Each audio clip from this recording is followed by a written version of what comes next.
Terminus, tout le monde descend. Il y a bien des années que cette phrase a été prononcée devant cette petite gare complètement abandonnée. Le vieux téléphone, témoin d'une époque révolue, ne répond plus.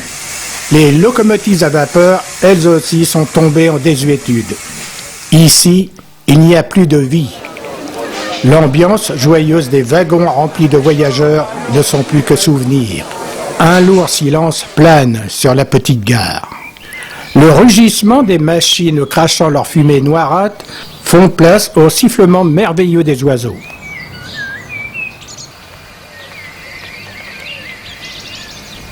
Une à une, les feuilles tombent sur les voies, jusqu'à leur complète disparition. Là-bas, sous un hangar de fortune, la petite loco semble bien triste.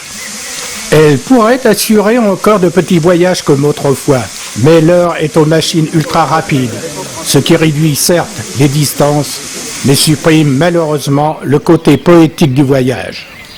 Un peu plus loin, le paysage exprime une certaine désolation. Aucune trace de vie ne subsiste. Le temps semble s'être arrêté. Brusquement.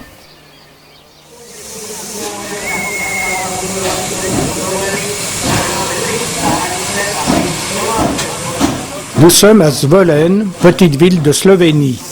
Nous allons assister à une course peu banale, une course de locomotive à vapeur en 3 manches. Dans quelques instants, le départ va être donné. Encore quelques dernières révisions techniques avant une présentation au public venu là nombreux pour assister avec une certaine nostalgie à cette brève réapparition. Les machines sont sous pression. Les équipages également. Le regard rivé sur l'homme au drapeau dont le geste va déchaîner dans quelques secondes cette orbe monstrueuse dont le bruit assourdissant est très impressionnant.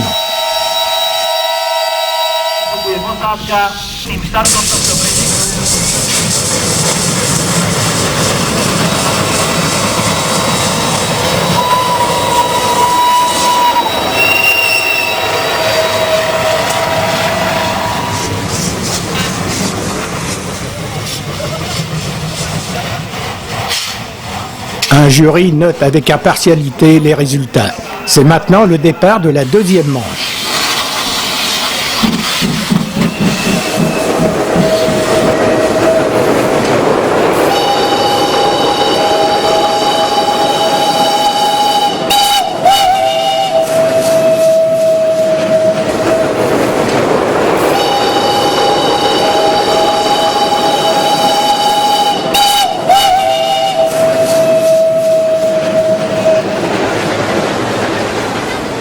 Il y a toujours un dernier.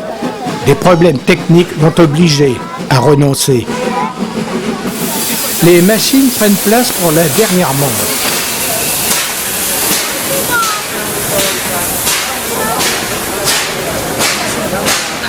Les équipages ont besoin d'une assistance pour faire face à une chaleur étouffante.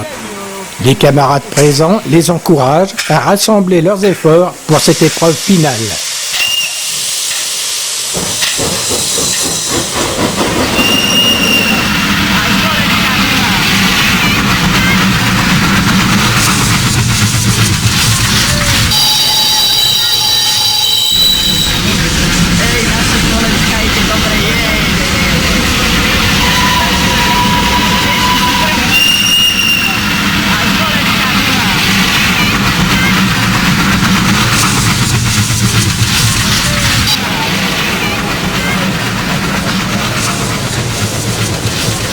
Les spectateurs enfumés vont vite quitter cette passerelle pour applaudir le vainqueur de cette course très spectaculaire.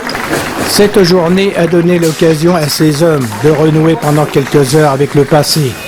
Pour faire revivre ces merveilleux monstres, il fallait se dépenser sans compter, ce qui fut fait avec joie. D'hier à aujourd'hui. L'avenue des Champs-Élysées s'est transformée en plus belle gare du monde, où se situe une magnifique exposition appelée le Train Capital, présentée par la SNCF. Le TGV est l'illustration même du transport ferroviaire moderne, vitesse, confort, sécurité accrue. Nous sommes bien loin de la locomotive Marc Séguin, maintenant âgée de 174 ans.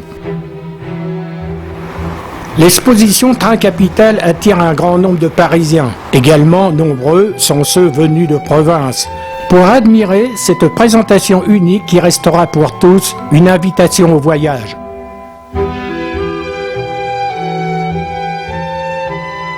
Une automotrice pour Transilien, mise en service en 2001. Remarquons les wagons à 2 niveaux. Une locomotive à adhérence totale. Tous les essieux sont moteurs. Elle est en service depuis 1953. Ces locomotives accouplées entre elles permettent de tirer des trains de 3500 tonnes. Voiture Pullman salon-bar mise en service en 1929. Voici une situation impensable aujourd'hui. Pour transporter les traverses de ces voies, une machine a remplacé l'homme. Une machine qui est destinée à enlever des traverses uniquement, bois ou béton. C'est une chose qu'on faisait manuellement avant, il fallait un bonhomme par traverse et par heure. Celle-là peut enlever une traverse à la minute. Mais ponctuelle, hein, c'est pas des renouvellements de toute longueur. C'est des traverses là, 100 mètres plus loin, il y en a 5. La série BB 12000, une des toutes premières familles de locomotives électriques à courant monophase, apparue en 1954. Machine à vapeur de manœuvre de 1874, restaurée aux ateliers SNCF de Sotteville-lès-Rouen.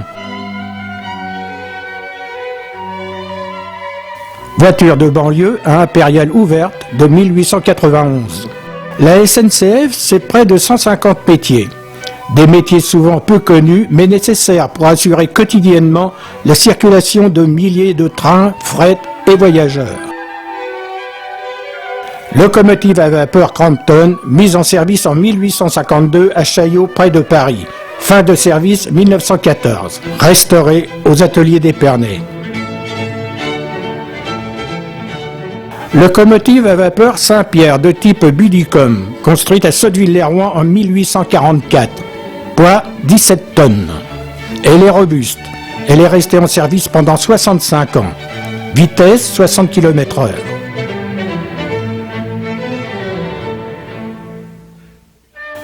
« 1829, la locomotive Marc Séguin construite à Lyon-Perrache.